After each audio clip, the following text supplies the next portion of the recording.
All right, hello. This is workshop 4 of 5. Let's just jump into this, shall we? Today's riddle is nothing more or less than, how can we make high school amazing? Go for it. Take, 30 seconds or more. Chat in your ideas for this.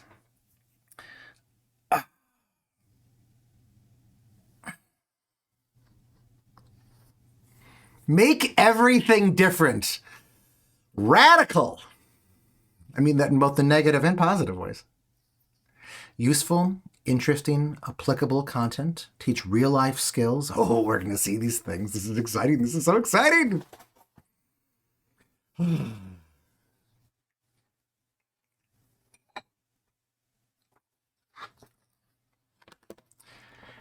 But 5 seconds left to give lots of time for the students to follow their passions. This is fantastic.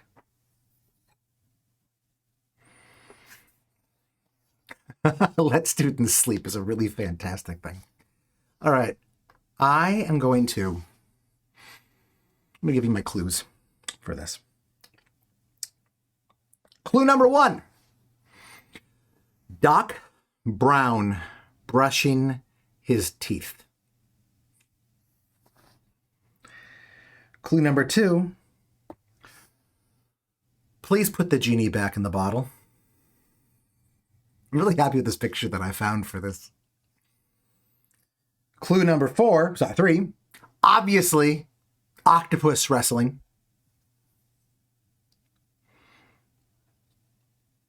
And clue number 4, assembling a bookshelf.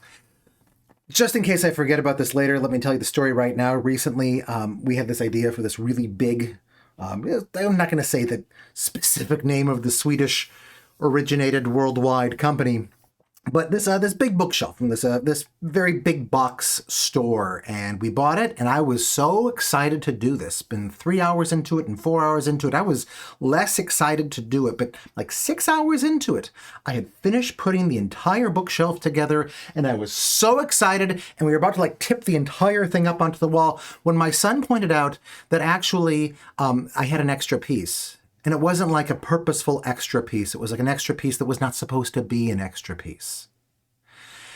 And I had to take the entire thing apart and start over from scratch.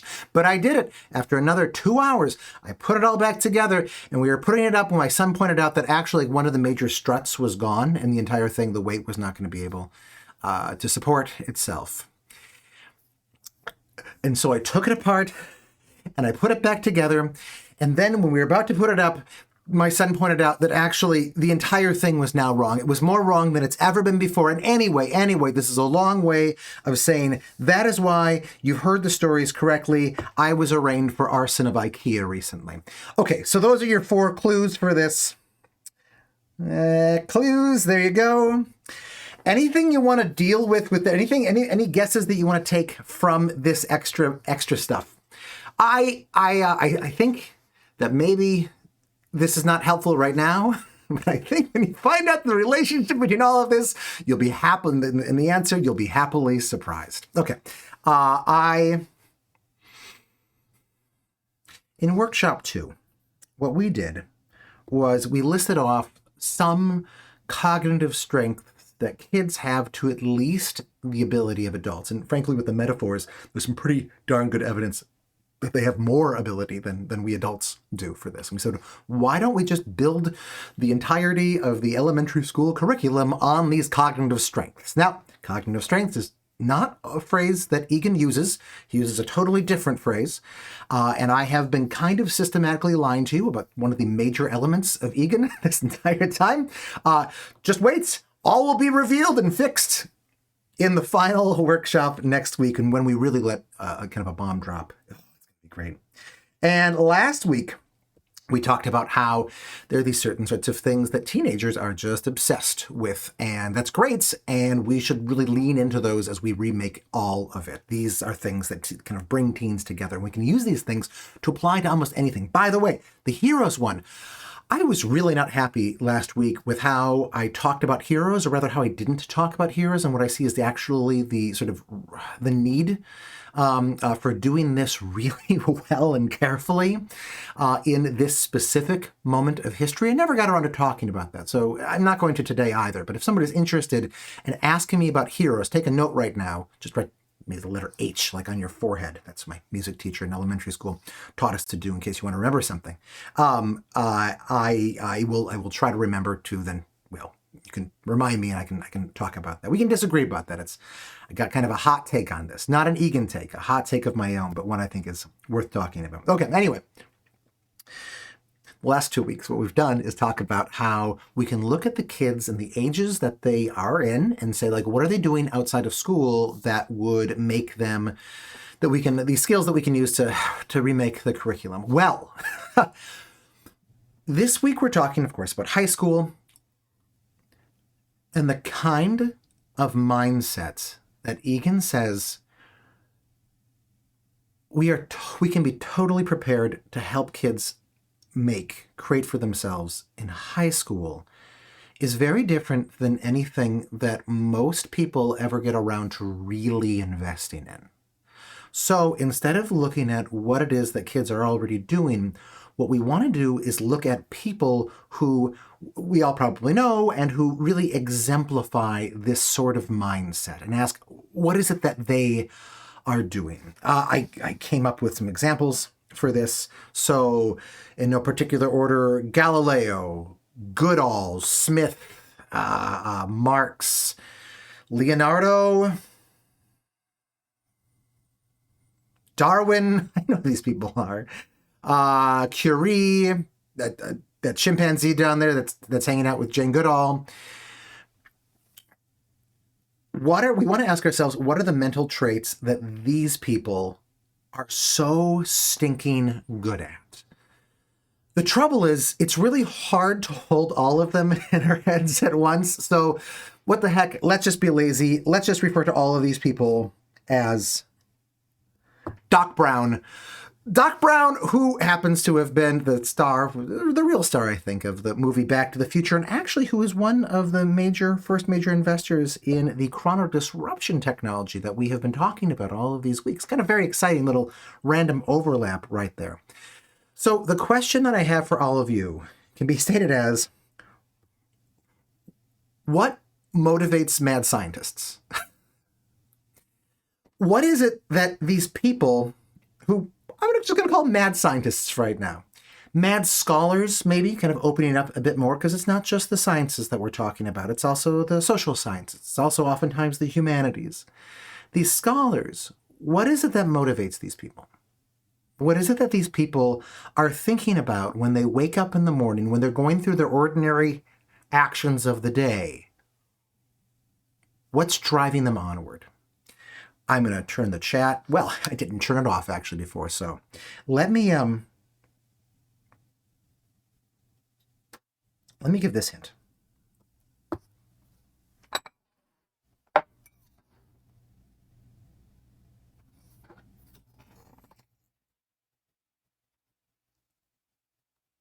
I'm seeing curiosity, knowledge, a belief that anything is possible. Curiosity, what would happen if? A heuristic understanding of the world. Heuristic is one of my favorite words. Thank you, Anastasia. For everyone who doesn't know what it means, Anastasia, tell me if I'm getting this wrong. Also tell me if I'm pronouncing your name incorrectly. A heuristic is a simple way of making a complicated decision. So, I don't know for sure which specific dogs are going to bite me, so I have a simple heuristic. If a dog is running toward me and barking loudly, I turn to the side and I do not try to pet it, right? I'm going to get it wrong some of the time, but it serves me the majority of the time. Questions, theories, knowledge, a keen sense of observation, making the world a better place while embracing passions. I'm so cold right now. Sorry, my hands physically hurt. Finding place in the cosmos, ask about anything, everything. Searching for answers. All right, so Egan has a take on this. Why would we be talking about it if he didn't? Egan suggests that there are a few things that when you see people who are playing at the highest level of this sort of theoretical thinking, they are asking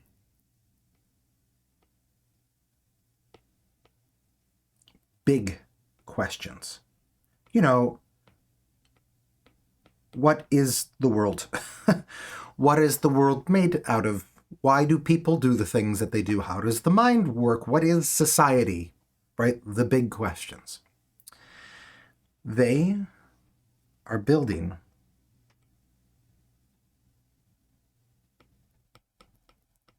big theories.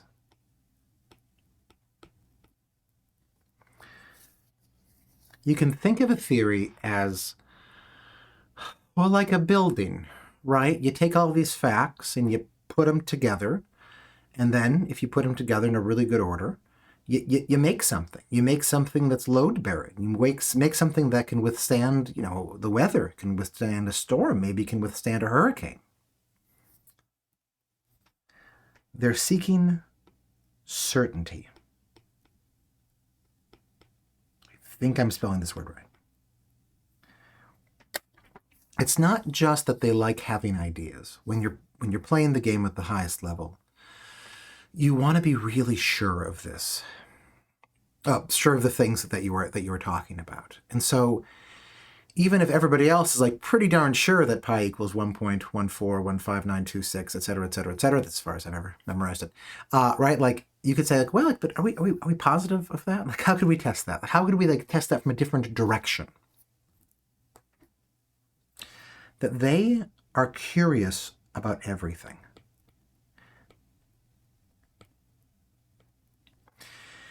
An interesting aspect of this. Last week we were talking about the kind of mindset that we want to sort of inculcate in middle school. And we were talking about how we want to call teens' attentions to the brightest, most vivid bits of reality. But now, Egan argues, in this sort of, call it a phase for right now, what we want to do is not just help them see the bright bits, but help them connect the bright bits. So they realize that everything is interesting. Oftentimes, we use the word curiosity as synonymous with interests. I think it can be helpful for us to divorce those two words. Curiosity to me, I don't think Egan ever argued this, curiosity to me feels like a general trait about a person. Whereas interests tend to mean things that are specific to a person. What these, call them mad scientists or whatever, have is a curiosity about even the things that everybody else mocks them for because they seem so dull. And finally finding their place in the cosmos. One way of saying this is, there's a song, I think, from the 90s that the refrain was, hey, you're part of it. When you begin to understand, that we are made up out of atoms and out of molecules and out of cells and out of organs and that we are defined zoologically, we have this anthropological existence, we have the social existence, both our place in society, our socioeconomic class, and the relationships of the people around us.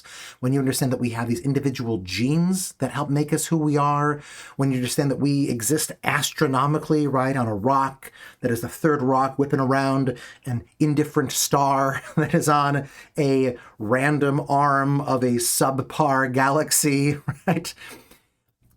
That means something. You want to place yourself and understand what class am I in, if it's sort of social things that you're obsessed with, that you're a mad scientist about, a mad social scientist. Or if you're a mad psychologist, you want to understand, what made me? Is it nature or is it nurture? If you're an anthropologist, you want to understand, how would I be different if my same genetic self was raised in a hunter-gatherer society. If you're a physicist, you get really excited at the idea that you are made of star stuff, right? If you're a paleontologist, you want to understand your grandma Dimetrodon and how, like, the very specific ways in which you are very similar to her. Yeah, okay, so that becomes a big thing for all of this. There's a phrase, I think, that we can use for this. And that phrase is the life of the mind. I wasn't sure how to illustrate the life of the mind, and so I went to ask ChatGPT, and ChatGPT gave me the best answer that it has yet given me, which was I said, like, I like to illustrate life of the mind, but I don't really know what kind of image to choose. Do you have any recommendations? Like, well, like a person sitting in a study, or a person arguing at a coffee shop, or a person jumping off of a cliff. Mostly, the picture that you choose should exemplify the ideas of, and I forget what the ideas were, but like this idea that like what you were doing is that you were working with ideas. You were becoming an intellectual. Yeah. Let's go back. That's actually, you know what? That's enough. That's enough. Let's go back to this. I have some Mad Libs. Some Mad Libs. Go ahead, take a whiff. What do you think should be in any of those blanks?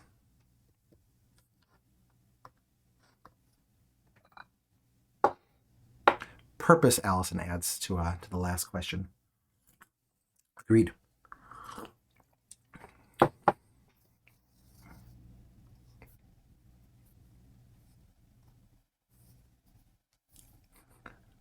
no.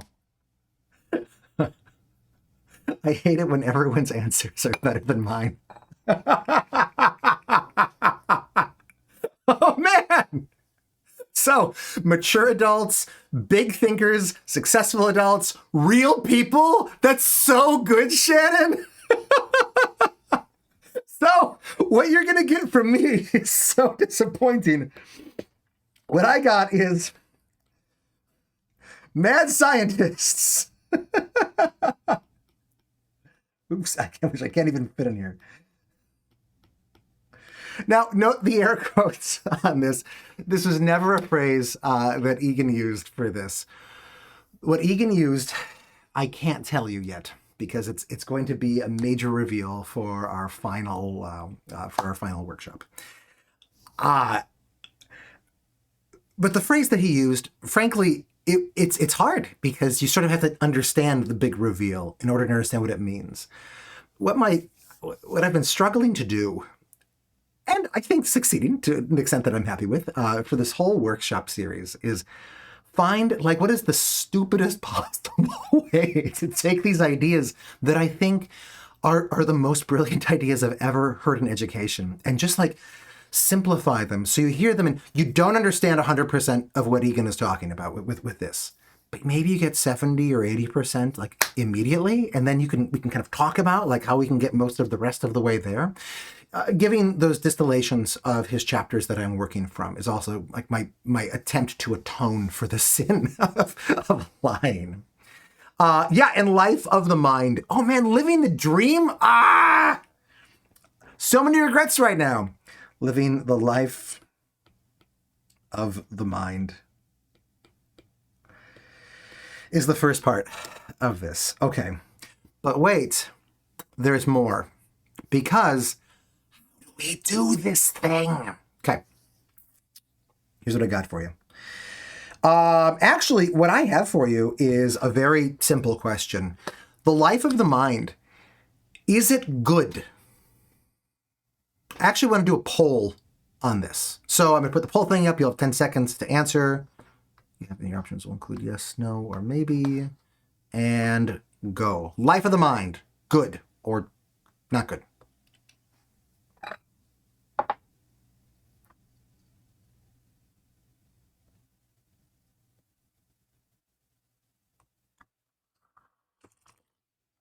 Three, two, one. What a great result. 50% yes, 50% maybe. All right. Let me tell you a story.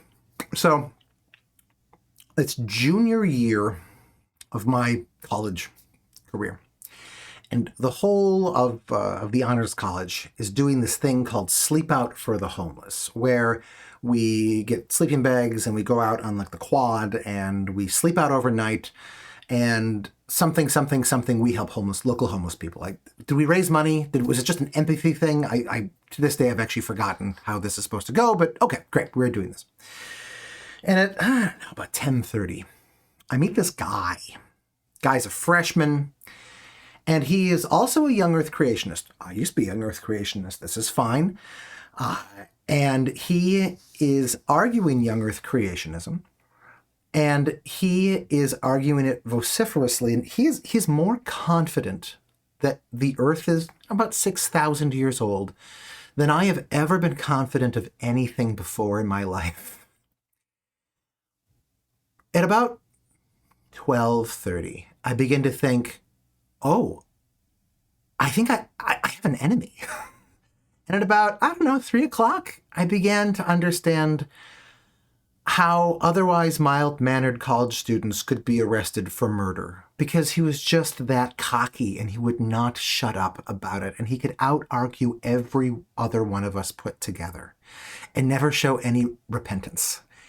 He was the cockiest person I had possibly ever met probably even to this day, that I'd ever met in my life. Now, end of the story, he's maybe my best friend. He's wonderful, and he has totally repented of this and become one of the most reasonable, thoughtful people that I have ever met. There was salvation for him. But he was so living the life of the mind. Okay. Let me tell you, I don't have a story, but I have a friend who is on my sort of extreme political right. And he and I used to get together and talk about math and talk about science, and I love the heck out of him. But his mind has been captured by the ideas in the political right. And it's the sort of thing where it hurts. It's hard to talk. It's hard to talk. I have a friend on the political left who I used to love talking about things of, art and society, movies, and her mind was just captured by ideas on the political left. And for a long time, we had to just call our friendship, sort of put our friendship on pause, because talking together was so unpleasant. So often, when you're in the life of the mind, you think you have these ideas, and you have these ideas, and you feel like they're these objects that you can just look at and consider, and then maybe do something with. But so often, that's a lie. What's actually going on is something more like that you're holding an octopus. And you're only holding the octopus because the octopus is holding you back. And what the octopus wants is to crawl up your arm and to crawl into your ear when you're not looking and situate itself in your brain. Here's where the metaphor of octopuses thankfully breaks down. And get into your brain and remake what it is that you pay attention to. Remake what it is that you feel. Remake your feelings. Kind of like grab the knobs and grab a hold of the levers and start actually controlling your mouth. And then when you talk, it is not you who talks, but the octopus, the ideas that speak through you. You've experienced this before, no doubt, with friends? Just seeing friends be captured by ideas. This, too, is part of the life of the mind. Worse, if the life of the mind, if the intellectual life, is taking these facts and these small ideas and building them up together to make these buildings, make these towers, make these cathedrals,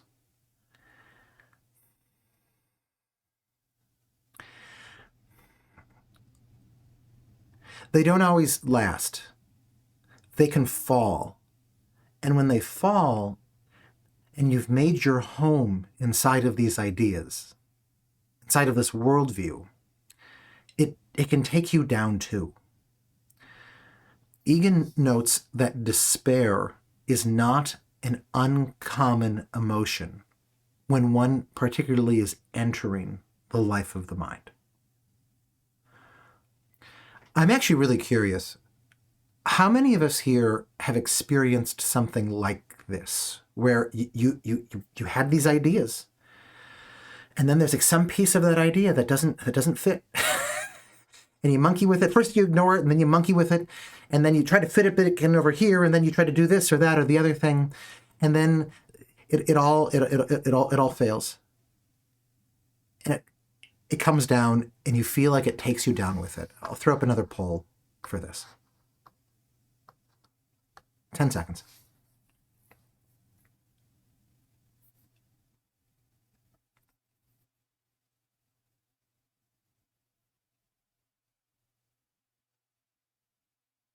Two. So of those of us who cared to share in this, 2/3 said yes and 1/3 said maybe. Egan points out that depression can be sparked by this. Egan suggests that the number of people throughout history who have attempted and committed suicide based on an intellectual system tumbling down is not zero. I know this is, sorry, awkward laugh. Maybe right now you're like, wait a second, I thought this was a conversation about how cool schools can be. This is dark. One of the reasons that I really love Egan is that he gets dark when it is appropriate to get dark. I have so many books. I own so many books on education, and I've only kept the very good ones, which means that I've read so many crappy books on education. And one of the things that separates the good from the crappy ones is, do they acknowledge the dark realities that can be at the heart of the educational enterprise? Back in the second workshop, we unveiled the notion that what education can be is a real adventure. And maybe you wondered why I put the word real in there. It's so easy to say education is an adventure, because an adventure is things where all the happy things happen. It's all happy. No, that's crappy Disney movies. An adventure is when you risk everything to achieve something even greater. You can fail at an adventure, and when you fail, there are real consequences.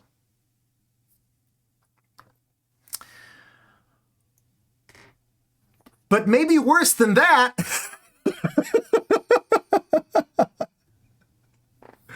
you can say, look, yes, Brendan, you're saying theories and it's good and you can have a fun time of being curious. But what has this got? What is this sort of theoretical thinking? This embedded, disembodied thinking? Where has it gotten us?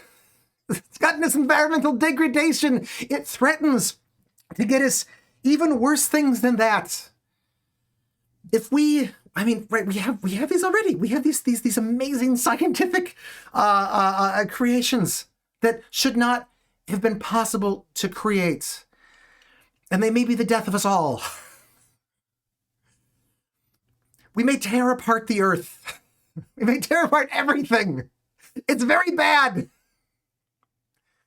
So, and I ask you again, life of the mind, good or bad? I'll take that poll again.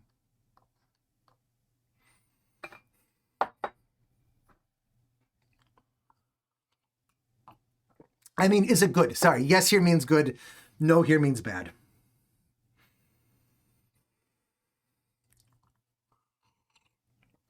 2, 1, and we now have fewer than half of people, about a quarter of people saying it's good, and all of the rest saying, maybe. Okay. There's another side. Egan jumps in to remind us, wait, there's more. One more thing.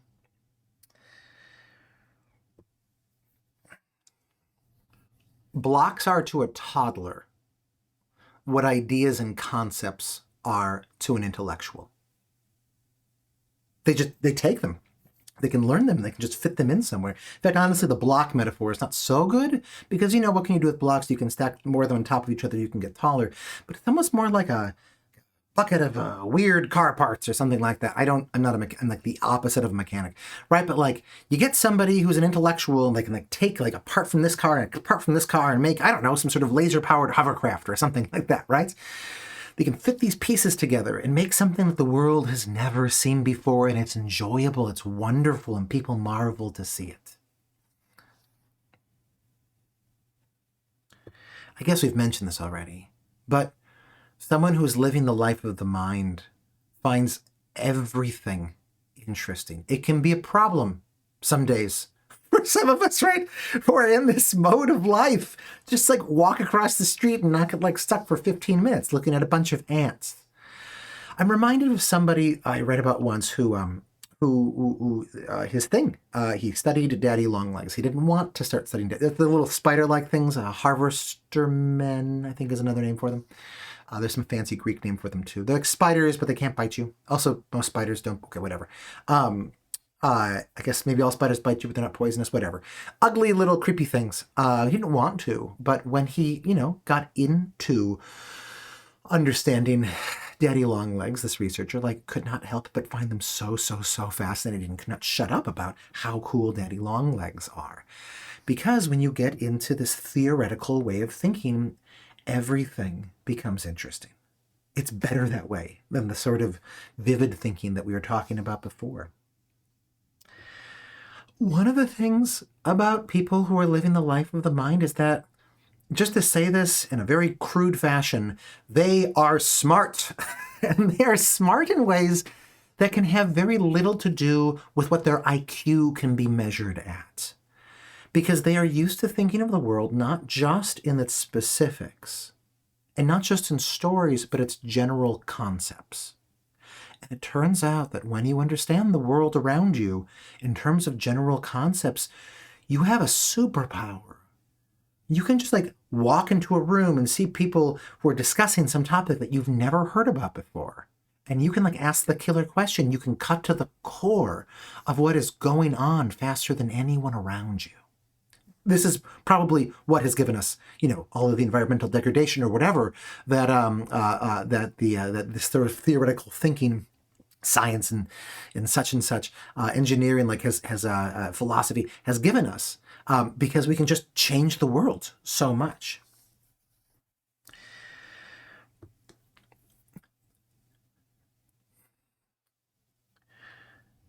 For those of us who have been in the life of the mind for a long time, you kind of get used to it. You acclimate. And we forget how it can feel to enter.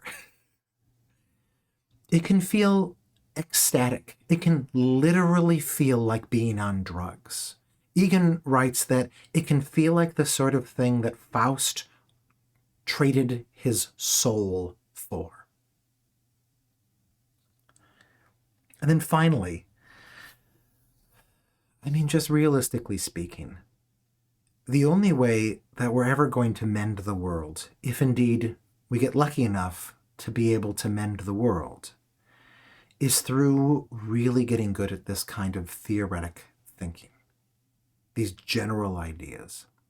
This is a picture of Wakanda, the fictional kingdom in East Africa in the Marvel movies and Marvel comic books, the Black Panther series. Wakanda is my stand-in, my synecdoche for the sort of world that we want to live in. that is where everyone has more than enough. People are happy. People are living in harmony. People are living purposeful, meaningful lives. People are always progressing forward on the march to new knowledge and understanding. The only way we get to Wakanda is through this sort of mindset. Okay, so now, final time to ask this, and then I'll tell you Egan's answer. Life of the mind, is it good? 10, 9.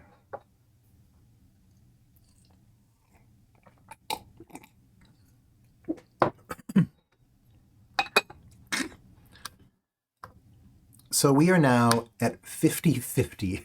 Yes and maybe. Which, if I'm remembering correctly, may be the numbers that we began with. So I'll tell you the truth. I don't know how Egan would have directly answered that question. Egan was in the life of the mind more than, I'll say, exactly as much as anybody that I've ever met at the very top levels of that. That was his jam.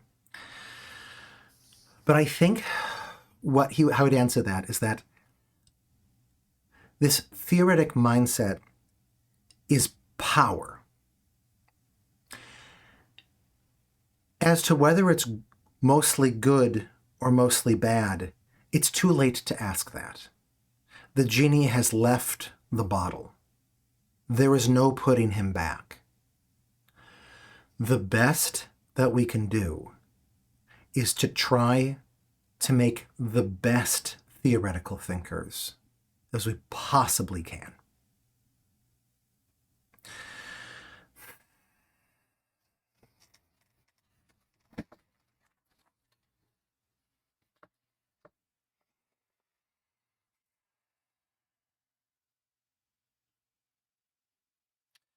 Let me ask this.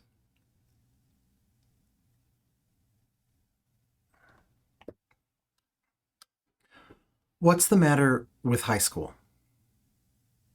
Now, I put this picture, whereas I could have shown a picture like this. One could argue that, a traditionalist, right, would argue that this, a traditionalist, but someone who's on the academic side of the triangle might say, oh no, this is very clearly the better of the two classrooms. Someone who's more on the developmentalist side might very well conclude that, oh no, this is definitely the better of the two classrooms, right? The rows are all neat and they're all facing forward and they're working together and it looks like they're doing sort of independently minded stuff, right? This is the sort of thing that you get in sort of a developmentally focused oriented high school classroom. And when I pulled this from an article online, it said something about this is the classroom that does away with grades. So you see like that aspect of it too. I want to make sure that as we're talking about high school, that we're not just straw manning high school, that we're not just picking all the terrible things that people always hate about high school. I want us to actually imagine high school as it's done fairly well. What is still insufficient about it? It's an interesting thing. Egan wrote a bunch of books that were kind of summaries of his thinking. They had the stuff that we were talking about in the elementary school classrooms, his ideas for that, in middle school and for high school. And he wrote a bunch of books that were just about elementary school and a bunch of books that were just about middle school. He planned, from what I can tell, he planned to write his big book on high school, and he never did. And I wonder if part of the reason that he never got around to doing that was that there actually are places where high schools are really, really great, where people are being introduced to the life of the mind. You see this sometimes. I think he writes in magnet schools and gifted programs. And I need to say, feel free to just be typing in right now. What is insufficient about high school? What's wrong with high school? And I need to say here that when I chunk this as high school, I'm doing a slight disservice to what he's talking about. What he is defining this as is not just high school, but rather as ages 15-year-olds and above that, all the way through adulthood, which means that he's talking about grade 11, grade 12, and then college. I'll just write down college. University. And I had not realized until I gave him a really, really careful reading this week that he actually has a lot to say about how colleges and universities, classrooms can be run. I think I need to pause and not say anything more about that until we touch upon it next week, because there's an important aspect of next week that comes before that. Okay, now I will actually look at what we people said for this. Nobody wants to be told what they have to do. Imposed work lowers motivation. It still looks distanced or separate from the real world instead of integrating the knowledge into application. The students in the picture are not sharing ideas. Not everything has a purpose. What Egan suggests is wrong with high schools, even when they're done fairly well, are three things.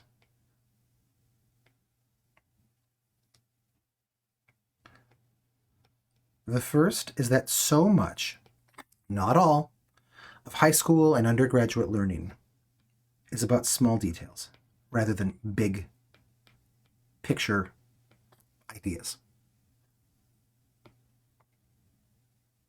Note that this theoretical mindset is all about the big and epic, kind of in the same way that the middle school mindset that we talked about last time was. The second thing is that what students are learning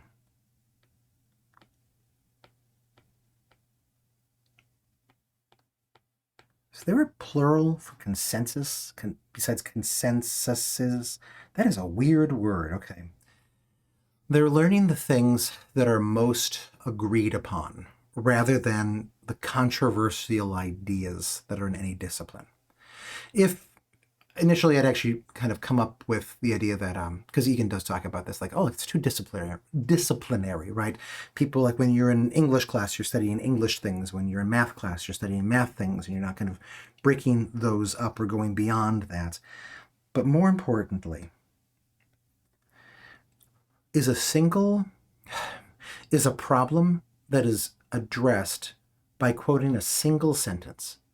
A single sentence that if we had like a little bell that rang every time that somebody in a high school was heard to say this exact sentence out loud, it would ring so frequently that people might mistake it for a bug zapper, is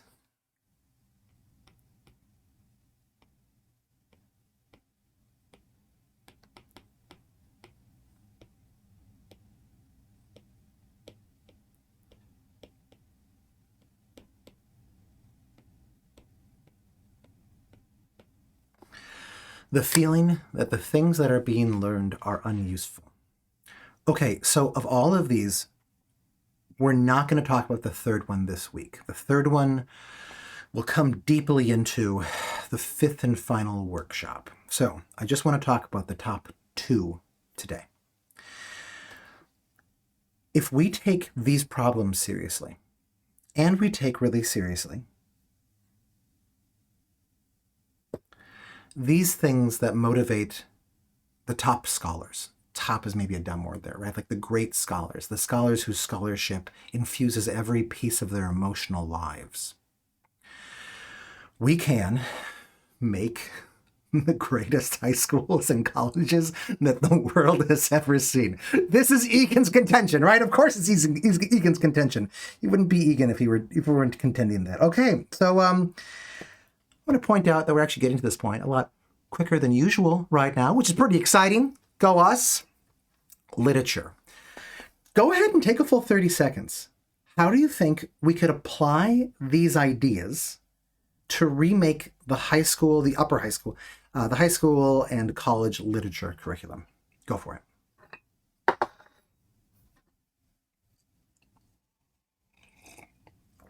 Oh, I'm remembering something. Thank you, Anastasia, preparing workers, not thinkers. I was going to...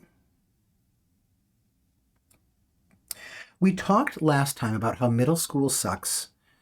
That's just a true sentence by itself. Middle school sucks because we start off with this idea that, oh, we should be really developmental, and then we kind of end with this idea we should be really academic. And then in the middle, it's like, what do we do with these people, these poor souls, right? Maria Montessori, do you know what Maria Montessori's whole like thing of middle school education was? Send them to a farm. Give them a farm to work on and have them run the farm, which first of all, sounds really, really cool. But secondarily, you can just see, right, her frustration of like, what do you do with you people? Right? You're not ready for the academic stuff I want to do with you, and you're beyond the ordinary sort of Montessori works. Like, just go out to a farm. Get away from here. Get out of the city. Again, not a terrible idea. The idea that I've been coming to in our sad triangle here that we have with middle school and with high school, it's almost as if elementary school starts off something like over here. And then what it wants to do, right, is by high school get to here. Sorry, I guess you can't jump around. Going over to here. But it finds that as it goes toward the middle, right, the farther you get away from one of those extremes, the worse everything happens, worse everything looks. So instead it veers down to here, to the socialization. Socialization is where you actually would find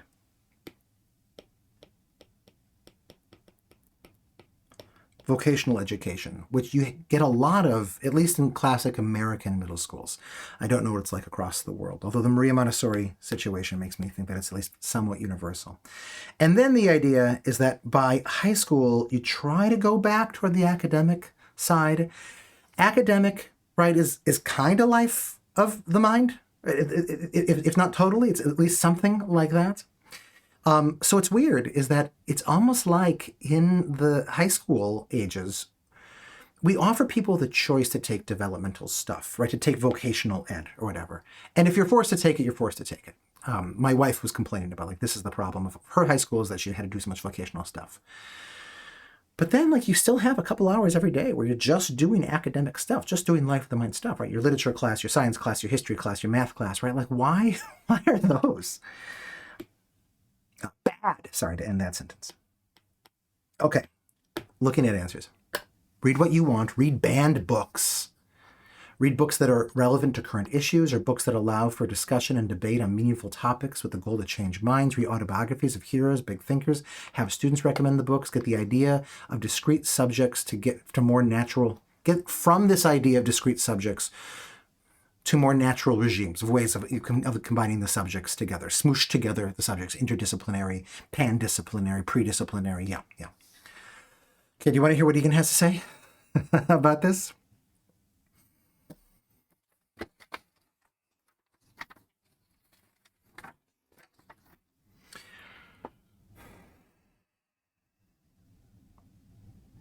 This theoretic mindset is all about ideas, right? And really big picture ideas. Well, how can literature be helpful to that?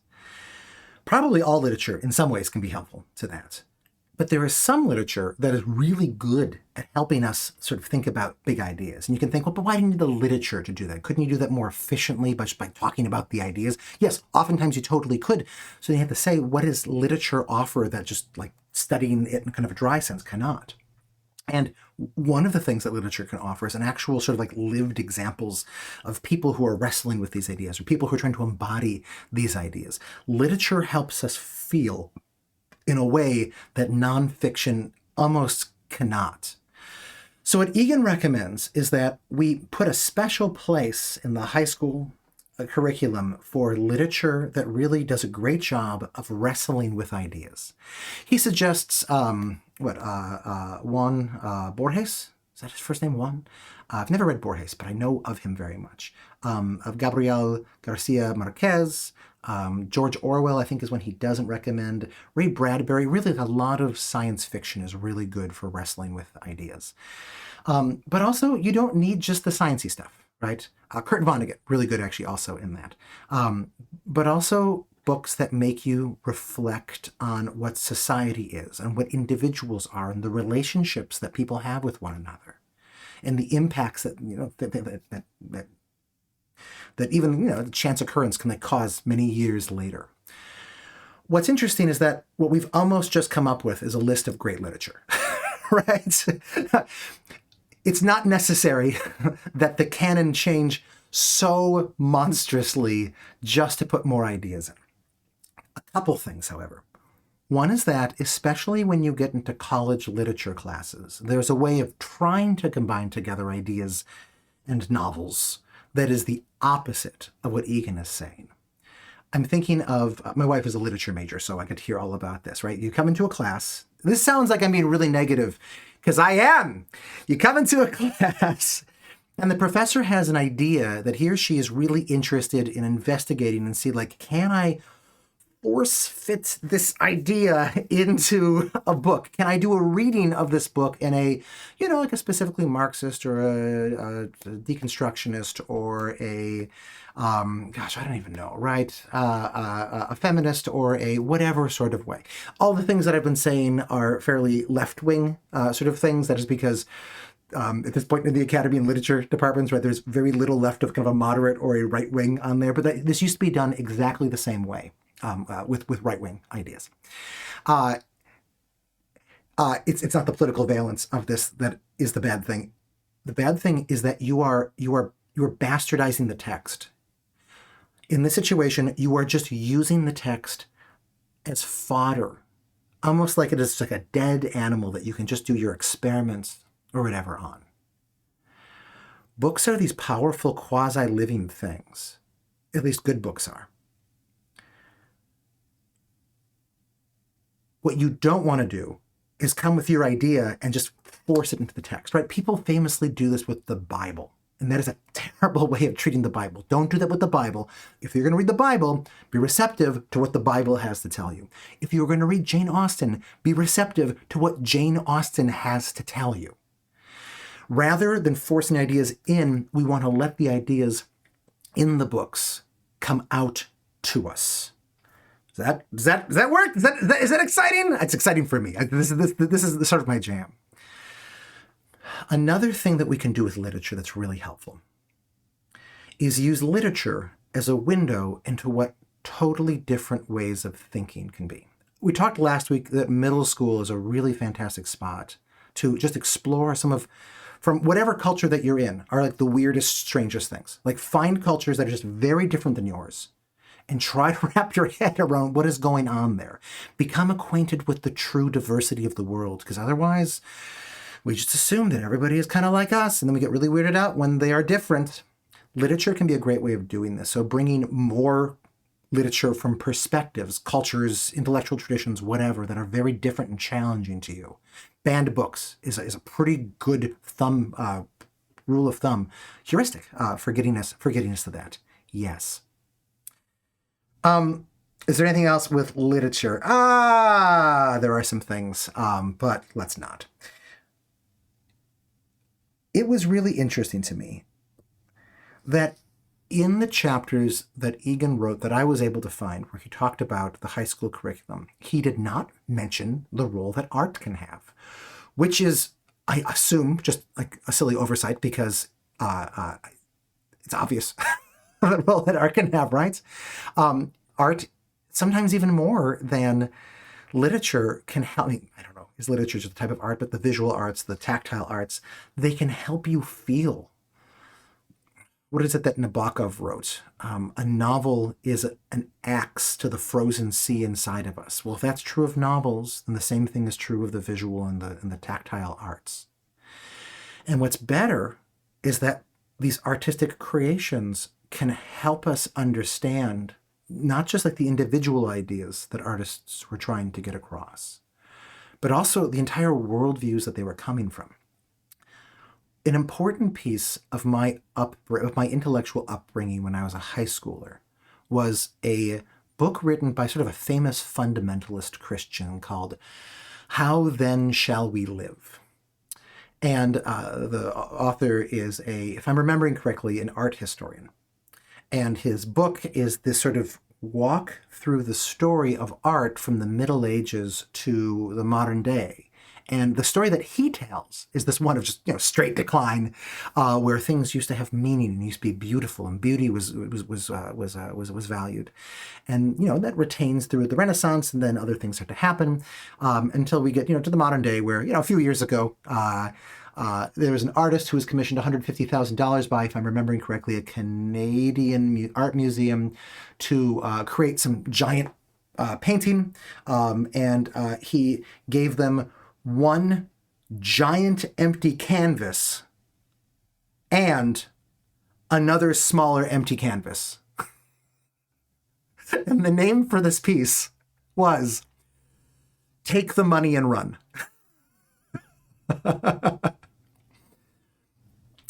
The story, I say that just because the story that this author told of art was to help you use art to understand his story, his sort of meta-narrative, his worldview about how this progression of ideas. Now, I don't say this to say that that is the only story, that story is right, or that insofar as it is right, because to some extent, right, like there's a story there, and I think a lot of people could say, like, yeah, but there's, of course, much, much, much more. People should be writing and probably have other books from other perspectives about the history of art and how that can show us all these ideas and help us feel and remember, experience these ideas. And we should be teaching this. Even if there aren't books, we should be studying this, and we should be teaching these things to our kids and using art to help us with that. Which is not the only thing that we can do with art at this stage, right? Obviously. But one of the things that came to my mind for that. Okay, I'm sorry. I think I was supposed to ask you, like, what did you want to do for art? What were your ideas for art with that? And I didn't. So let's do it for social studies. As you can imagine, it's not going to be called social studies. It's going to be called history. Go ahead, take 30 seconds. How do you think we could take these ideas of things that motivate mad scientists and reflect on the problems with the curriculum right now? And say, like, okay, like here's what we could be doing.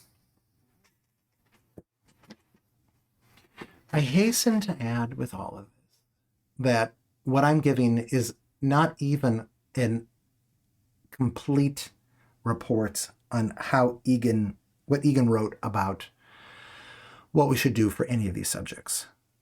There's more, and if you're thinking like, wait, that's all you would do with art, or that's all that you would do with literature? Nope, that would be terrible. That would be terrible. If anyone who is watching this knows of any other writings by Egan where he went into, or even projects that he was working on, that talk about what we can do with the high school curriculum, like I would love to collaborate, and get this stuff published. I mean, on a blog or something.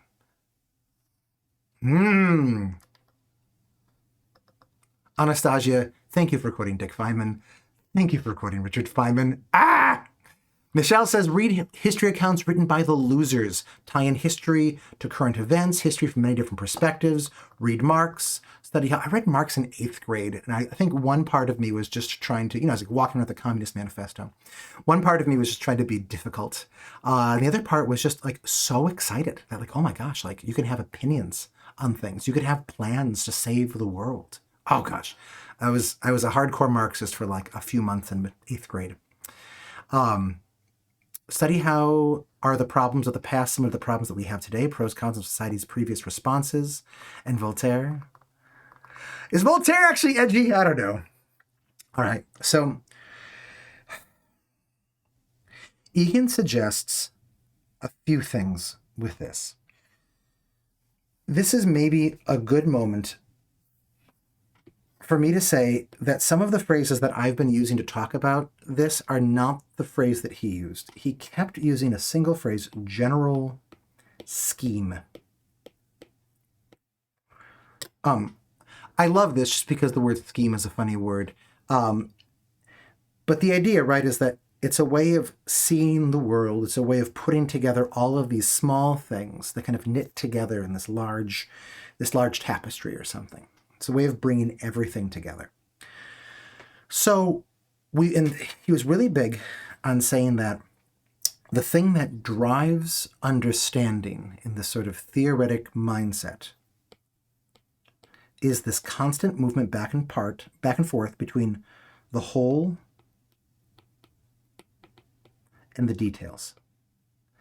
That you have this idea of what the whole is, right? The whole theory of history, the whole theory of like what the Middle Ages were, this whole theory of whatever. And then the way that you like make your argument stronger, make your understanding stronger is by bringing in more details.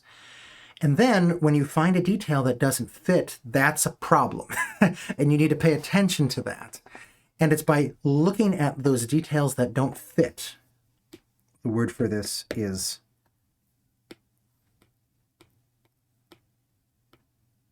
anomalies. Through going from holes to details, from the hole to the details, and looking for anomalies and wrestling with anomalies, this is the engine, this is the power that drives better and better theories of the world. Okay, so the beautiful thing about history is that this has already been done. And how it's been done is just by a bunch of books. So, inspired by Egan? No, because this was before I found out about Egan even. I taught an American history class for high schoolers and then another version for middle schoolers. And what we did, and I stole this idea from an American history scholar named Lendl Calder, works at Augustana University. What I had the kids do was read Howard Zinn's sort of famously socialist, anarchist, Marxist, definitely, or in the Marxist tradition, History of America, People's History of the United States. And then I also had them read Paul Johnson, he who worked in Margaret Thatcher's government in England, conservative prime minister, his book, A History of the American People. And I had them read one chapter at a time, where we would read, the corresponding chapters, right? You get the idea, right? We'd read about the American Revolution, or we'd read about Columbus and Zinn and read about him and Johnson. We'd read about slavery and Zinn, we'd read about it in Johnson. We'd read about the founding of the Republic and both of them. And it's interesting how interesting history becomes when you see that what people are doing is using history. I mean, I don't want to say using history to have fights because it sounds like like they're diminishing the history. But they're not diminishing the history. They're not just like exploiting the history. That is possible to do. You can exploit history. But when you get a good historian who comes at history with an axe to grind, but they're a good historian, they're not just pressing their ideas into the text, way that we can do in, that people like to do in a lot of literature classrooms. Instead, they're looking at the raw data and saying, how do I understand this making sense? And then you can compare them together. An interesting aspect of this sort of theoretical understanding is that it's almost, in fact, it probably is necessary, if you want to do it well, to do it socially. You need to be around other people who disagree with you.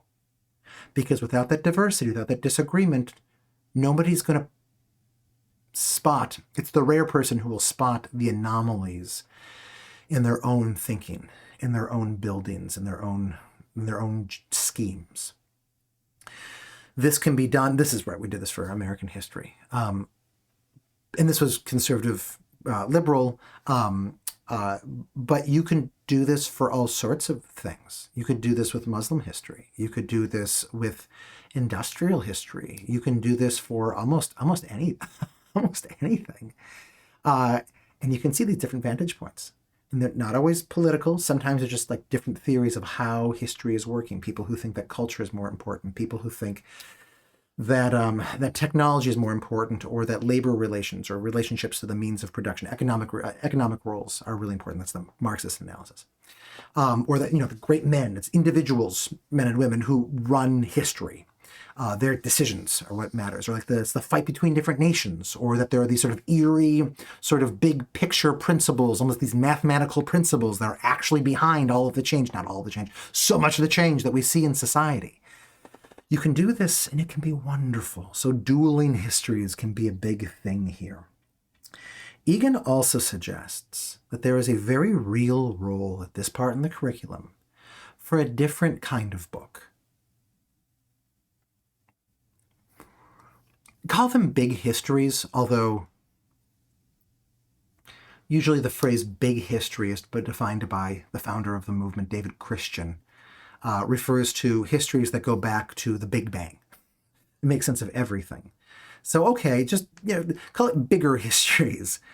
Books, perspectives that try to tell a kind of neat story, or let me say, have a fairly simple general scheme of how all of human existence works. Really famously, Guns, Germs, and Steel, which asks the question, why are some cultures rich and other cultures are so poor, right? Why the West? What was special about Western Europe? Was it that they were just more brutal and terrible than other people, right? This is a theory of some people. Was it that they just happened to be geographically in the right spot? This is basically the thesis of the book. Was it that they had Christianity or that they had the Enlightenment? Although you can always say, why did they have the Enlightenment? Why did Christianity arise there as opposed to somewhere else, right? You can always kind of go back at why were Europeans so much worse? Susan Sontag once wrote, the white race is the cancer of human history. She later apologized for that remark, saying that it was insensitive to cancer patients. But you could say why are white people so terrible, right? What are the deepest causes of this? And you don't want to just have one of these. It's dangerous to just have one of these. What you need to have is more than one. So, maybe it's best to have a bunch of documentaries that summarize these things. Pinker's book, Better Angels of Our Nature, was a really important thing for me. I don't know where I stand in the thesis of the book now. I used to be into it hook, line, and sinker, and I think that the answer is more complicated right now. Right? But is violence declining? Is the world getting better, or is the world getting worse? I assumed that the answer to this was that the world was getting worse for the majority of my life before I read this book. And now it is how we say problematic. He has problematized this idea in my head, which is so exciting. Read this, right? And then read the responses to this book would be one way of doing it. So read a summary, read the responses to it. Yuval Noah Harari's book, Sapiens. My daughter just happened to be this morning rereading for the, 20th time, the graphic novel of it. There's 2 volumes, graphic novels of this, which are really, really good. Theory here is kind of similar to Guns, Germs, and Steel in the sense that it says that, do I want to spoil this to you? Yeah, I'm going to spoil this. Go ahead and feel free to hit mute. Feel free to turn your speaker off for the next few seconds. I'll wave when we're done. Theory of this is that things were amazing when we were hunter-gatherers. And then we invented cereal crops, agriculture, wheat, and everything spiraled down to hell. Okay, waving. You can turn your speaker back on, right? Is this right? Is this wrong? I know a lot of people, right? Bill Gates, right? This changed my life. Now I understand how all of history works. Well, does it work that way? This book too has attracted a lot of rejoinders, which is great. Doesn't mean that it's false. But it's not necessarily true either, right? We can take kids into this, young adults into this in these stages, and then as they go into this, as they get involved in the fights between these, we can have them see how different authors are saying, well, Harari refers to this and this sort of modern hunter-gatherer tribe somewhere. But if we look at this or this tribe, well, then the story really changes. Do you see how this is working? When you have a big idea, it gets you really invested in finding all sorts of details to support it. And if you're talking with other people and arguing with other people when you disagree with them, it gives you a great incentive to try to find details that don't work in their theory of it. This sort of intellectual sparring is historically how science works, how the humanities now work. It is the way that knowledge is generated. It's so wonderful. It makes you clever and knowledgeable. I would be remiss if I didn't mention Robert Wright's book, because this is just one of the greatest entries into this sort of genre of big history that, frankly, most people don't know about. It's not nearly as famous as some of as all of any of those other ones. But I think in some ways it might be my favorite, at least, of all of those. One thing that Egan does not... No, I'm going to say this in a way that Egan does not say it in, but I think he would have agreed with. One of the things that we should bring into the history curriculum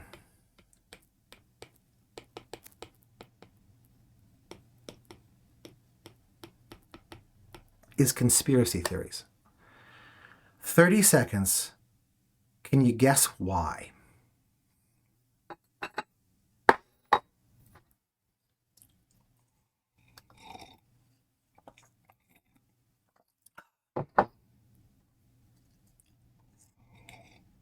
Critical analysis of them, I think, is absolutely an important thing, yes.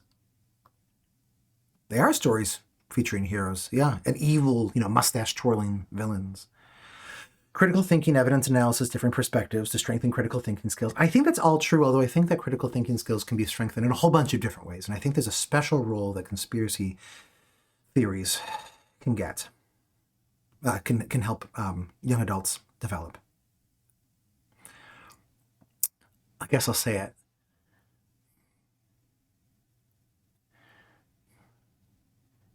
Of course, kids will be cocky when they think that they're right about everything. I was flipping insufferable to my mom when I was in college because we just couldn't have a conversation about anything. And I wouldn't, say like, actually, what really is going on here is, oh my, I hated being around me when I was around her.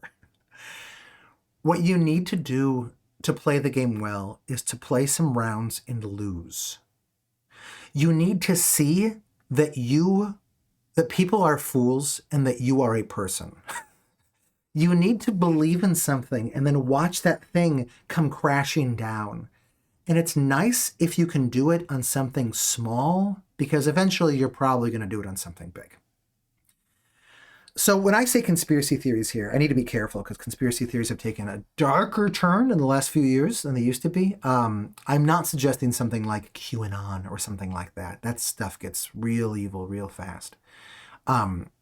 Eventually, right? Like, yeah, maybe. But I'm thinking things like, I was really into the Loch Ness Monster when I was in elementary school.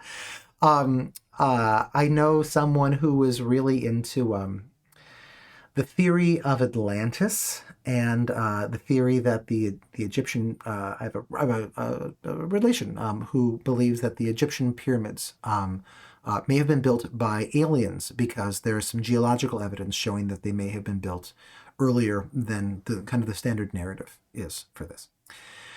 These are nicer conspiracy theories. I guess the Loch Ness Monster is not a conspiracy theory.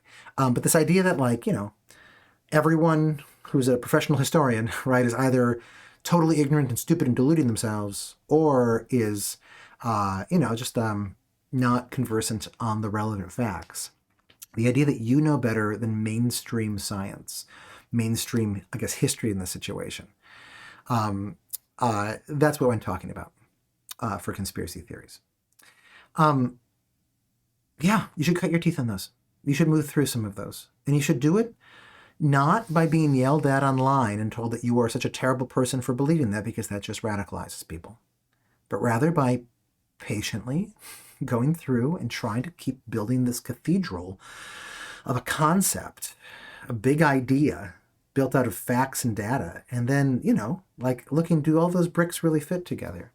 And are all those bricks really solid? Engaging in this can be a really, really fantastic thing. Okay. Science! 30 seconds. Ideas? How can science be remade?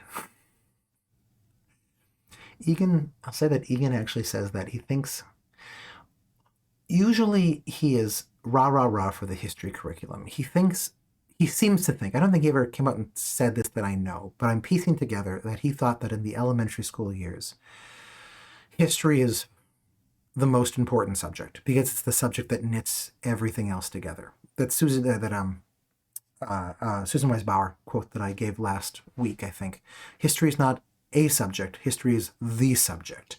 Art is history. Math is history. Science is history.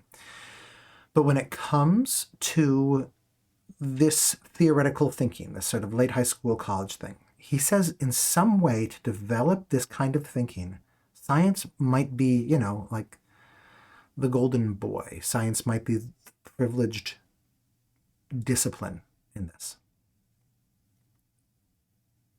Citizen science, tackling real world problems, not getting sucked into them. Oh, sorry, that was for conspiracy theories, I think.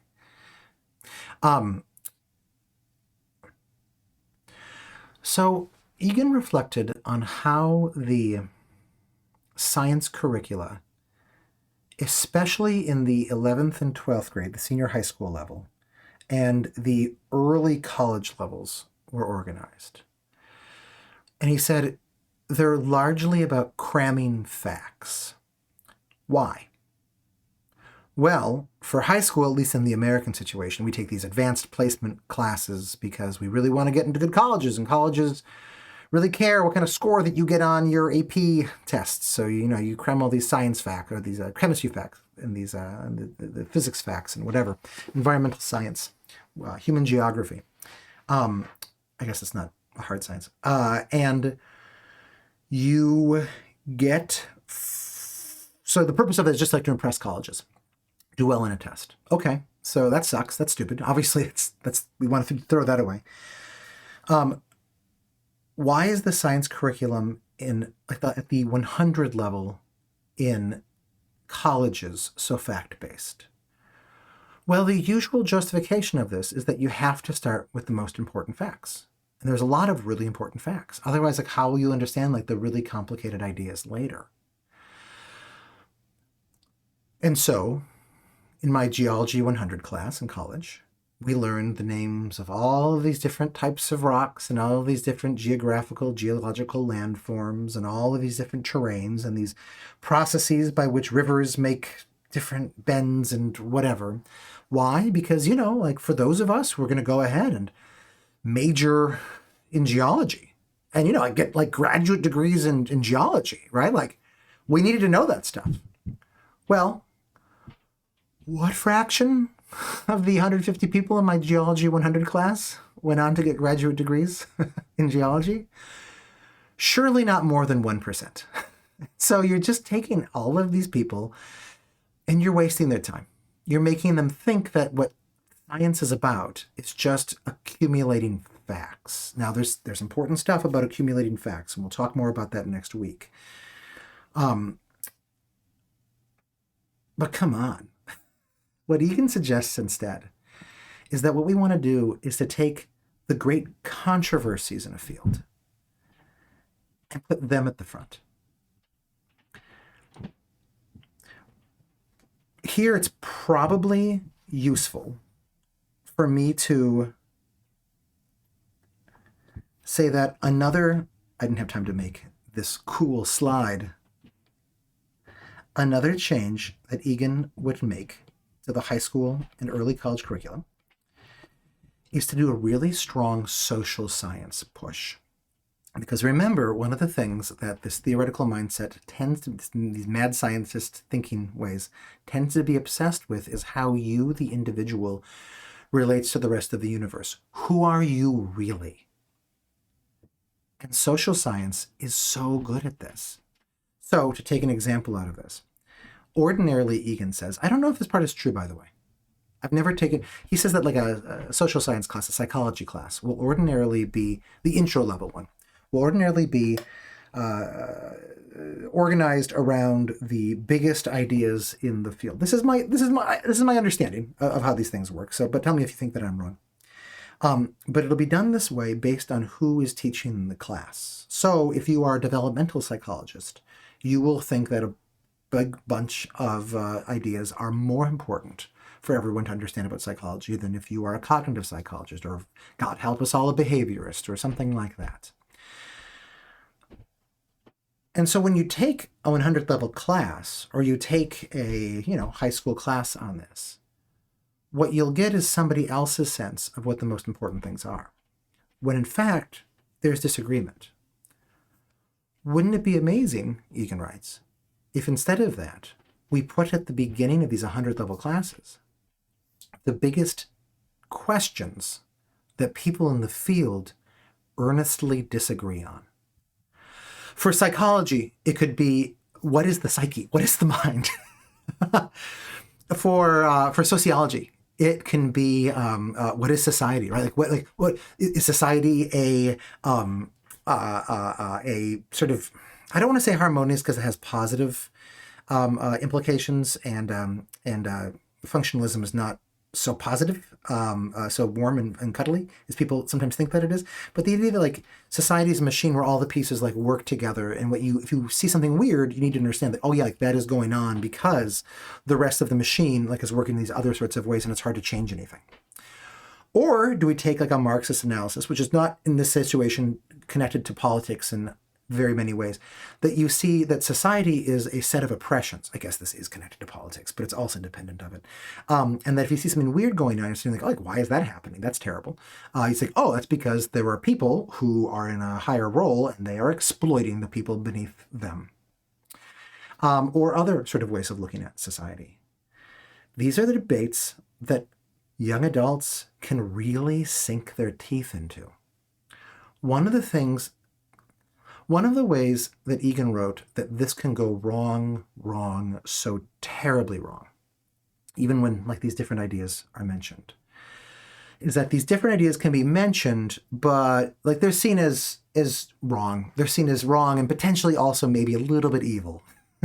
I've been in an educational sociology class where it was seen that some ideas were just evil. Ideas like that are part of the sociological conversation. Evil, bad, can't do them.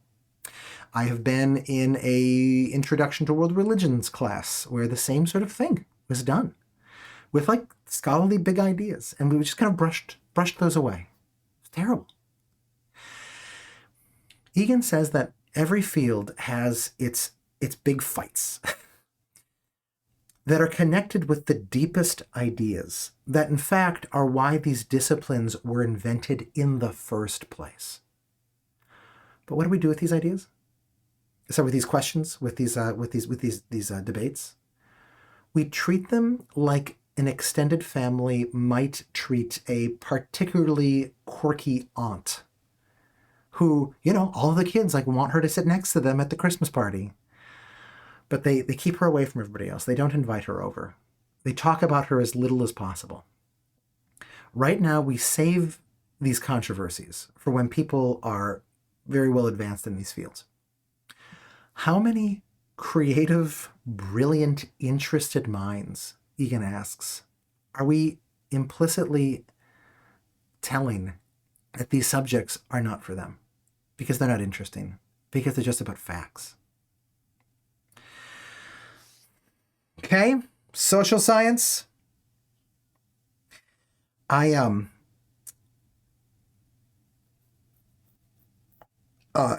A good example, and I'll put this in the email that I send out tomorrow.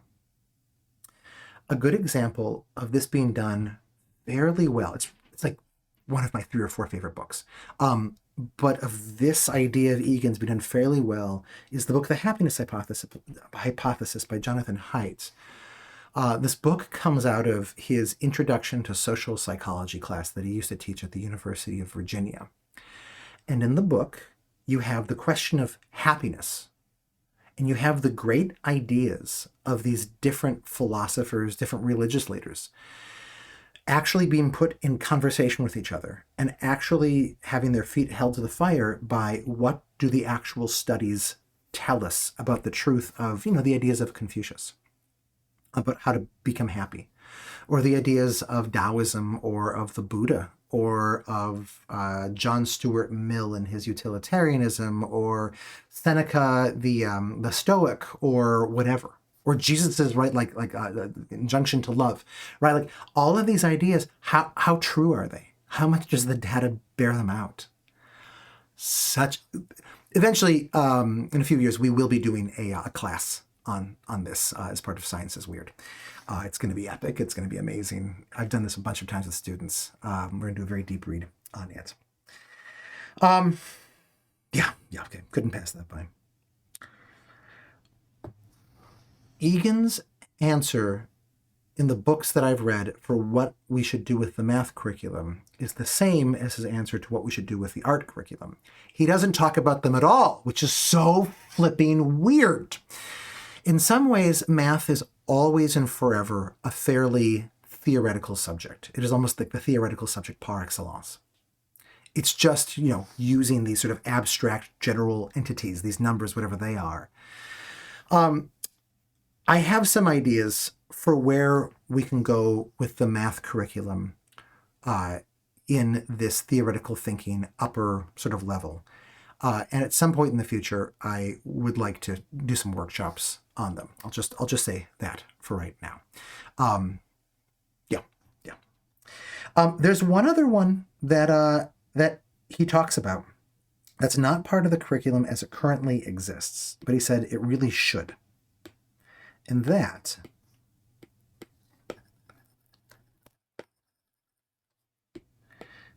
is the idea for a class that he calls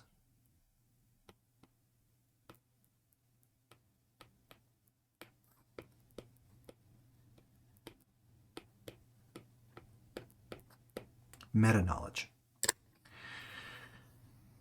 In meta-knowledge, which he envisions as like a 15-minute sort of, a day thing, you just cover some of the biggest ideas. We talked last time that in the middle school curriculum, we have like an ideas sort of class. But here we can go like up to like the biggest, most general ideas. Things like game theory. Things like, Marx's idea of class exploitation. Things like the idea of functionalism. These like the Gaia hypothesis. These ideas that are so big that they tend to span across different disciplines.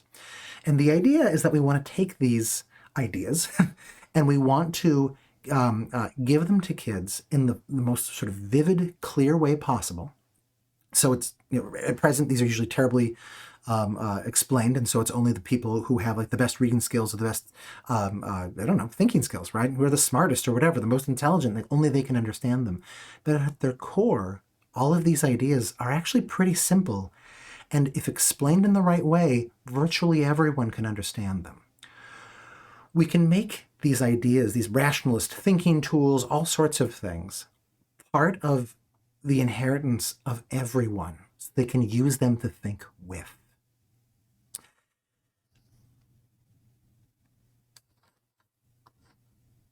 And that is what Egan thinks that we can do with the high school curriculum and some other things besides. So I've got to tell you, I've got to tell you nothing. I have to ask you something. How can we make high school amazing? How does this end? Note that there's not a period there. Go ahead, 30 seconds. How do you want to put that in there? How do you want to finish that up? How would Egan finish that up based on what we said?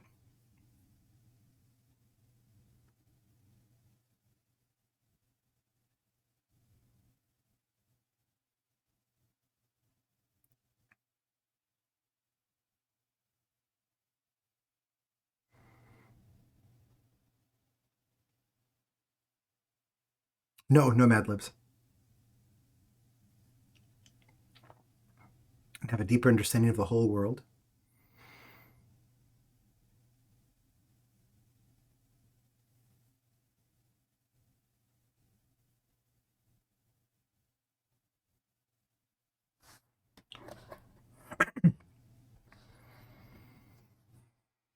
Looking for connections, not certainty. Tackling the big stuff.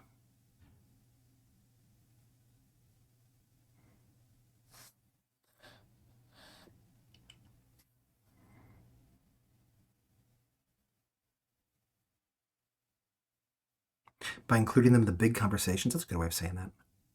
Modular thinking that requires collaboration and shared thinking. I love that. I like some of the other ones too. Making the most of their life in the world. So I, spent 6 or 7 of my 8 hours awake today before giving this on this presentation. Did not actually succeed in coming out with the last part of the sentence. Here, though, is how I think Egan would finish this. Something like, by building up and tearing down ideas in a community of other people doing the same thing. Because here's the deal. He points out that the elementary school sort of strengths, right? Like, these are things that kids kind of do naturally. The middle school thing, these obsessions, these are kids kind of do naturally. And these sorts of thinking, these mindsets, they are supported by like them just talking to other people and the people around them and the media that they consume.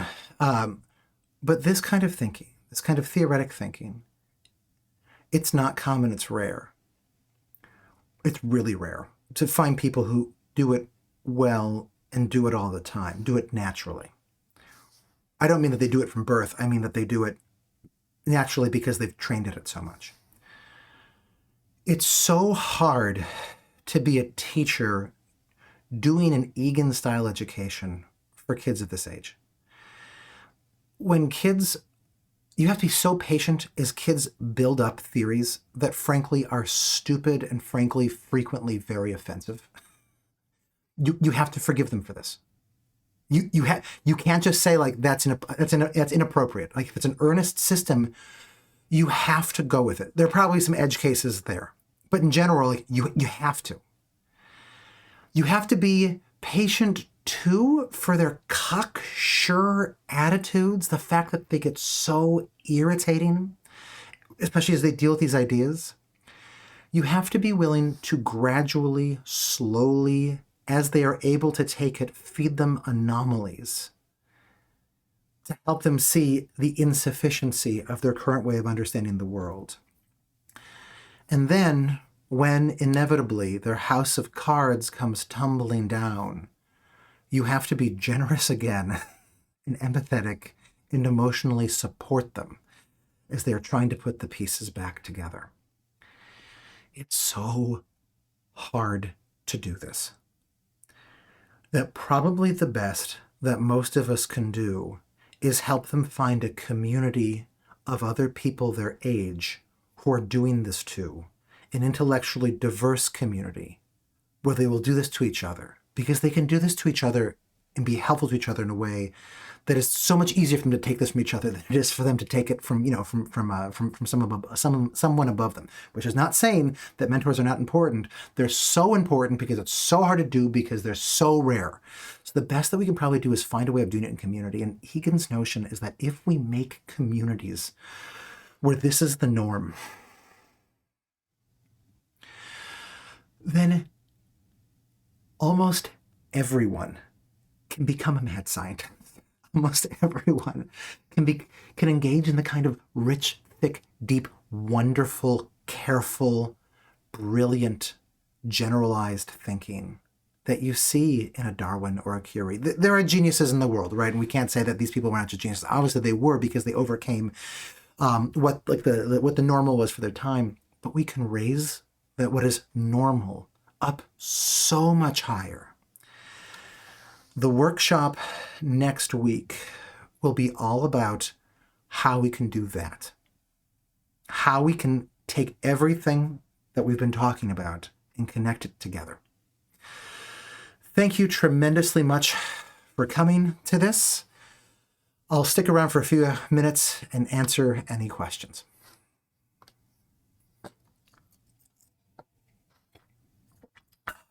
Heroes!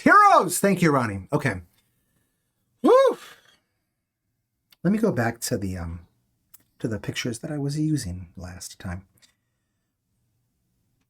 So it is, I almost didn't include, I think I mentioned this last time, I almost didn't include the idea that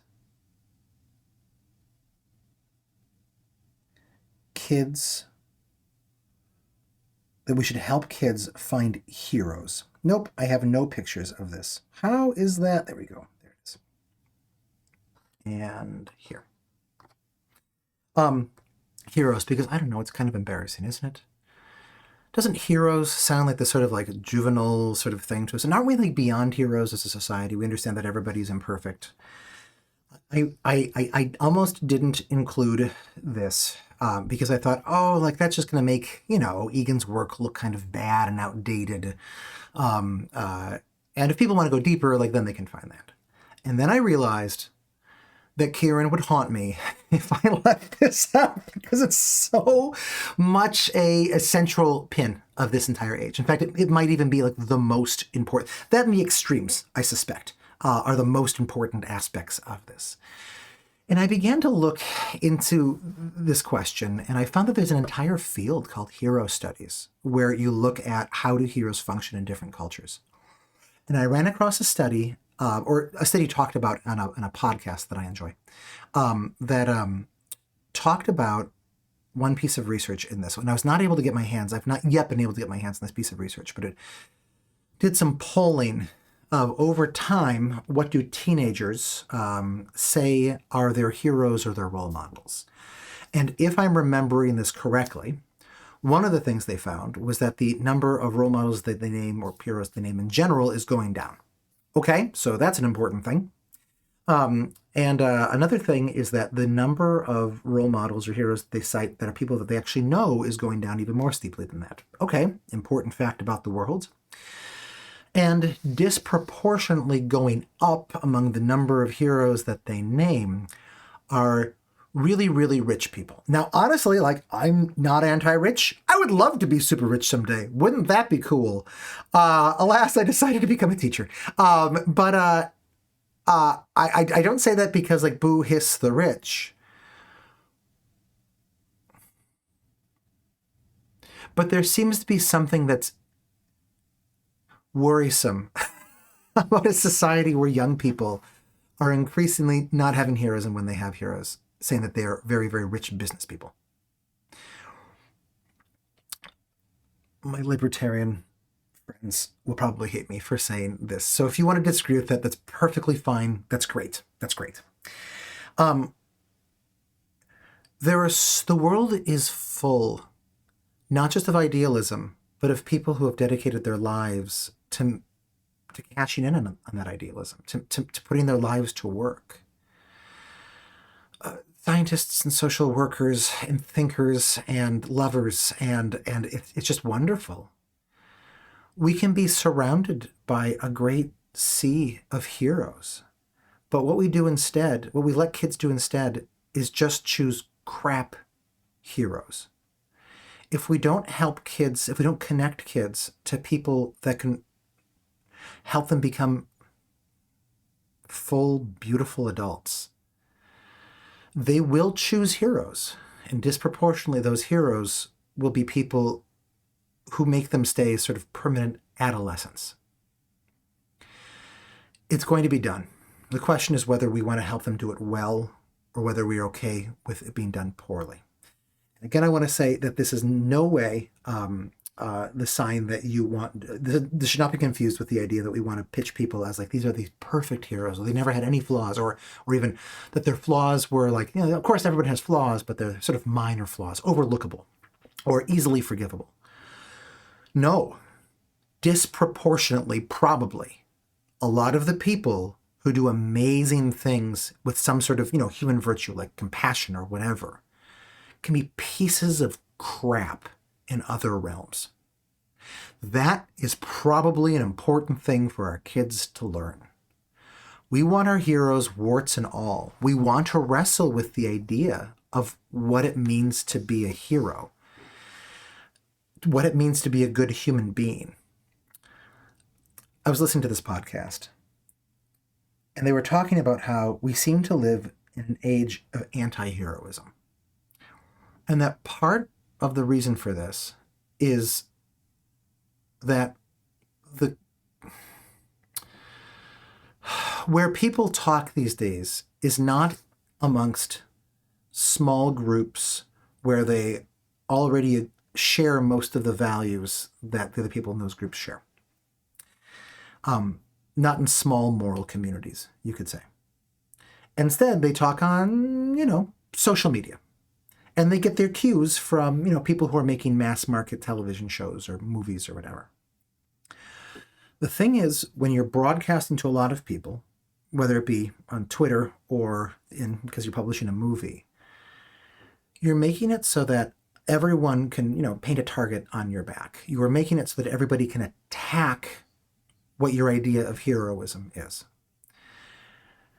And it's always possible to tear down. And we live in a culture, this podcast suggested, where people get points for tearing down other people's heroes. Like, you may think that, this Mother Teresa or whomever, right? The Kieran Egan is this amazing person, but just wait. Just wait. I'm gonna show you like how actually his ideas are equivalent to white supremacy. You don't think I'm gonna get there, but just wait, right? Like, there's a sort of sport of tearing down, and that is the thing that makes people look really clever and gives people status. And look, some element of that is absolutely necessary to live in a good society. If you go too far the other direction, you just get stupid hero worship. That's not a good way of forming people. But going too far the other way, and you get in this anti-heroic age, and kids, instead of turning to responsible sources to get their heroism, will just look to, Marvel movies. Nothing against Marvel movies. I really like Marvel movies. And, there's actually some important moral things that are going on in those. But we want to do this responsibly. We want to do this well. That's my heroes thing. It's my hot take. I don't know that Kieran would have agreed with any piece of that. I don't know that I've read Kieran agreeing specifically with any piece of that. So let me just not put that at him for this. Anna asks, is it because of false equivalencies? We see flaws and give them more power or importance than the good that the person did. I mean, how do we figure out what's equal? I haven't read the Christopher Hitchens book on Mother Teresa, his anti-Mother Teresa book. But I am led to understand from hearing other people talk that she could be a monster to her subordinates. These people come from around the world to serve the poor in Calcutta and want to identify with the heroism of Mother Teresa. And she was just terrible to them. I don't know the specifics of this. I'd be vaguely interested in knowing it. I've never been a particular Mother Teresa person. I'm not a very compassionate person. So here's a compassion I've never particularly excited me. That's a human failing on my level, on my part.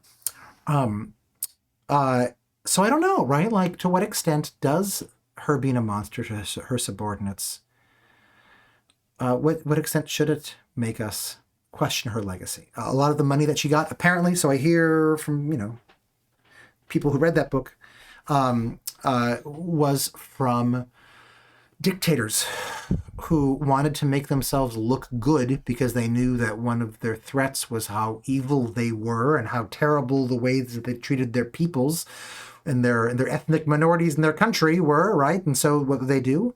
They take a bunch of their money, which they got by exploiting their workers or their peasants or whatever, and they would give it to Mother Teresa, and then everyone would say, oh, but he's not all bad, right? And in Mother Teresa, apparently, in many situations, please, I feel bad that I'm even on record as saying these things. I don't know these things for sure. And this is libel or possibly slander if I'm speaking it. If it turns out to not to be true, that she was okay with this, right? She did not concern herself particularly much with where this money was coming from. Should that make us reevaluate her legacy? I don't know. I know that is a really good grounds for conversing about what is a legacy, what is, who are our heroes. I guess my hope, though, is that classrooms can become, in some ways, this is my hope, this is not Egan's hope, that I know of, these small moral communities where you get kids who trust one another to not just, diss their ideals, to not tear down what they in their own lives are seeking to build up and build their lives around. That's one of my hopes. It's one of my hopes for, we're an Egan infused curriculum. Egan schools can get us. How do we deal with the fact that most public school teachers will be fired for teaching in an Eganistic style? Eganistic might be a better word than Eganian. Working on the adjectives there. Thank you, Michelle. A substantial fraction of parents do not want their kids exposed to big ideas or views opposed to their own. I asked as someone who just started observing and teaching high schoolers. Yeah. So that is a fantastic question. It is always one of the questions to be wrestled with when we talk about what should the curriculum look like when it comes to ideas, when it comes to sort of alien ideas. I'll say that Egan is not particularly special in this regard, right? Like the idea that we should teach kids ideas that their parents don't agree with is as old as schools, at least as old as academic schools. Never forget how Socrates died. Socrates was executed for corrupting the youth. One of the things that I'd wanted to talk about as sort of the mindset of this theoretic thinking is that what it feels like is freedom. We have, so many stories about, a kid who comes from like a small provincial rural background and they go to school and then, like they're exposed to these ideas and these ideas like rock their world. They go back to their home and they start to challenge the ideas. And this is a trope. This is a flipping trope in our culture. And I think that what Egan would add to this is that, okay, two things. One is that we should never, virtually never, be trying to press these ideas into kids against their, no, because that doesn't exactly work. There's some extent to which I know, and I can say this because the graduate school that I was at for education was full of people who would just say, like, I am trying to, get these kids to believe things their parents don't want them to believe. And that they don't want to, even the kids come in not wanting to believe. I think Egan would call that morally suspect in many situations. And right now, right, with, I don't know, all things sexual, trans, gay, just all sorts of things, right? Like on both sides, there is a cancel culture to shut down people who say anything at all. And there is an impetus on both sides to just like force these ideas in and force these ideas and say, this is truth and you must acquiesce to this. If anyone wants to fight me on that, that's perfectly fine. We can have a very wonderful, rational conversation about whether that my characterization of that is actually true. I will say that I think that it is, and I have not come to that conclusion lightly or happily. That what Egan would say is that what we want to do is offer up these ideas and understand that every one of these ideas will sort of lure students into them. But our job is not to cram them in, to force them in. Our job is not as missionaries. The job of a teacher is not as a missionary. Or if it is of a missionary, it's not a missionary of one religion. Religious schools are maybe a special situation from this. Religious schools, I think, may disproportionately love Egan from some of the things that I've read about the work that Egan did. But this question would come up, right? Like, how much can we use your tools to shape kids? And I think that is actually a tense sort of thing that would be really fun to explore with some of my friends who are starting religious schools. The other aspect of this is that so often the controversy about what kind of ideas should be allowed in schools is done in the academic corner of that triangle. Because these ideas are true. And we come in with this missionary zeal. Or these ideas are false and they must be stamped out of schools. What Egan allows us to do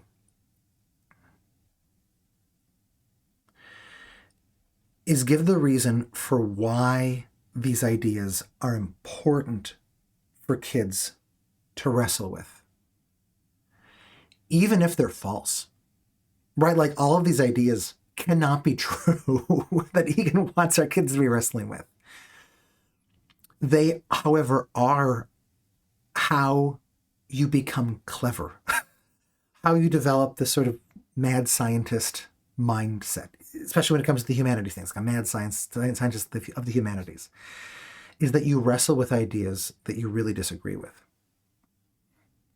I was among was at an event last week that was populated by Catholic traditionalists who are like right on the edge of, is the Pope the Pope? You know, that sort of thing, like almost sort of a schismatic movement. And was talking with them on, I mean, well, I went up to a bunch of people and said, religious freedom, yes or no? And then engaged them in dialogue about that. And it was amazing and horrifying, truly horrifying, some of the ideas that I got back. Not all.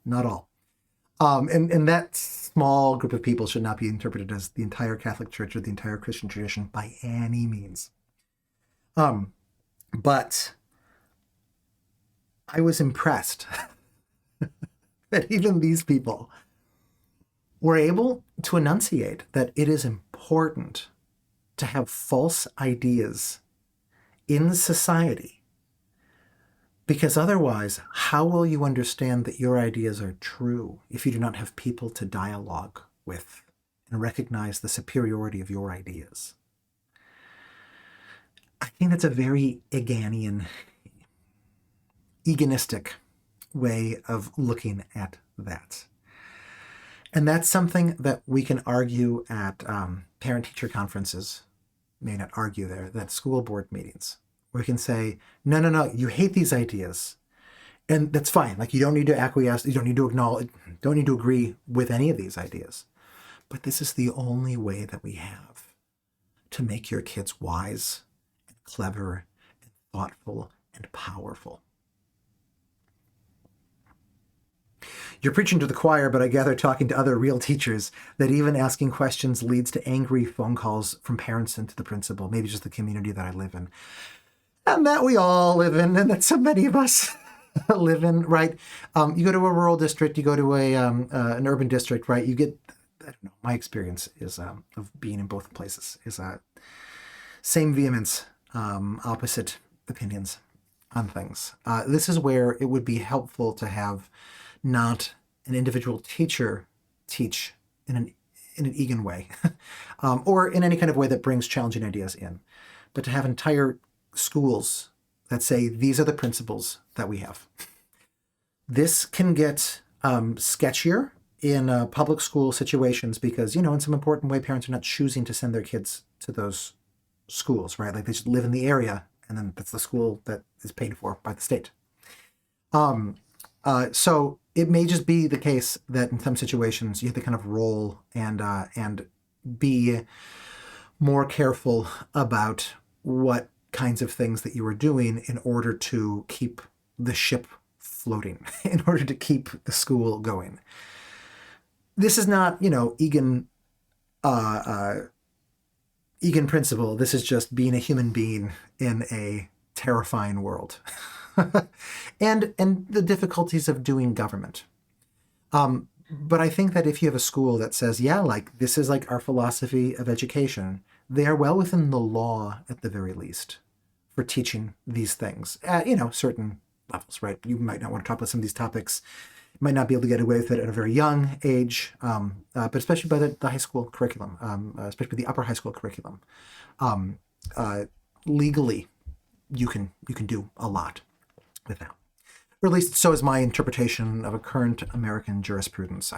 This is not something that I know particularly much about. I'm going to go.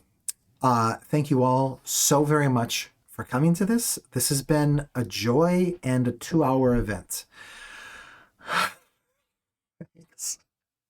Look forward to the final week of this. Bye. Thanks.